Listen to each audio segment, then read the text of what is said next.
What's up, world? Is a Javelin breakdown. This is the fourth time I've tried to make this video. My whiteboard is just not cooperating, so hopefully the camera and the chalkboard are going to cooperate here. Fantasy League for the World Championships. Really exciting. It's right around the corner. You want to participate? Here's how. Well, first off, Spearworks. Spearworks is the sponsor, just like last time, so a big shout out to them for that. If you haven't heard of Spearworks, you haven't watched any of my videos, and you live under a rock. But you can change that. Go to their website, check out the amazing stuff they've got. Really big supporters of the Javelin community, so check them out. I got my Viper shirt. You can get one of those. Pretty cool. So the Fantasy League. Here's how it's going to work this time around. So you're going to need 5 men and 5 women for a total of 10 athletes on your team. 10 javelin throwers. You can't pick Joe Kovacs. You can't pick, javelin throwers. Okay. Who can you pick? Can you stock your team with all the best? No, you can't. You've got to build athletes based on these tiers. Okay, so I have tiers 1, 2, 3, 4, and 5.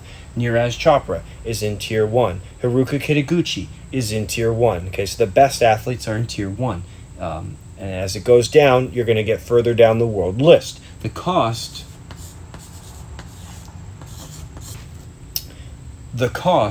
of each athlete, $30 for tier 1, $22 for tier 2, $16 for tier 3, $12 for tier 4, and the smiley face 0 free for tier 5.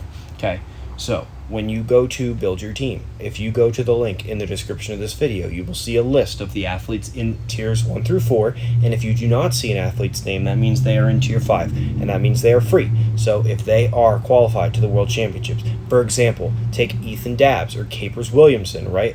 Picking on the U.S. men. Curtis Thompson is in tier 4, so he's $12 if you want to add him to your team. But if you want to use Ethan or you Capers, you think they're going to make finals or do really well in qualifying, right? They're going to be free, so you can put them on your team for $0. So that's that tier 5. Now, of this, right, what's your limit? You're thinking, okay, I can build my team to what amount? Okay, so the max you can spend is $150. $150 is the cap, and so you can be under it or right at it, but not over it, okay? And then there's the cost. At 5 men, 5 women. You're going to build your team. You're going to write everything out. What tier each athlete is, the cost that they are, the total amount that your team is worth, and the team name as well as your name, and how to contact you, a good email or Instagram. And the reason for that is if I check your math and something's wrong, I need to reach out to you to get that fixed. Otherwise, I'm not going to be able to add you because it wouldn't be fair because you're not following the procedure, which it might happen if your math is wrong by accident. It's not a big deal. We did that last time, fixed it up real simple. Now, once you've done all this and the World Championships happens, what happens next? How are things scored? Great question. So I'm going to do all that right over here.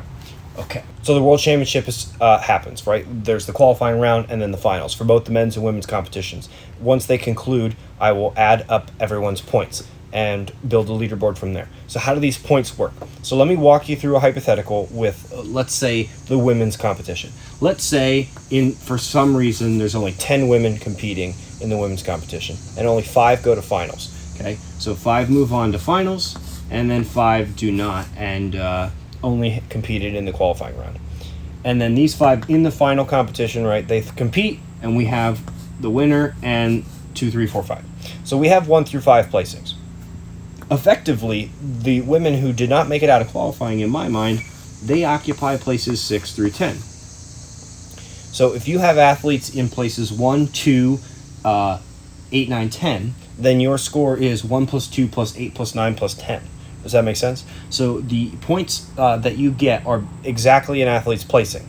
If they make finals, it's their exact placing. If they don't make finals, then it's their placing relative to the other athletes who also didn't make finals after the athletes who made finals. So hopefully that makes sense. So I will do that for the men's and women's competitions and then add everyone's stuff together to give you your cumulative. And so the reason I'm doing this is because it places a tremendous value on your understanding of these athletes who are most likely going to do well and picking the one that's going to do the best in earning you the least number of points, as well as these athletes here who's going to surprise and make finals or throw pretty well in qualifying and not add too many points to your total.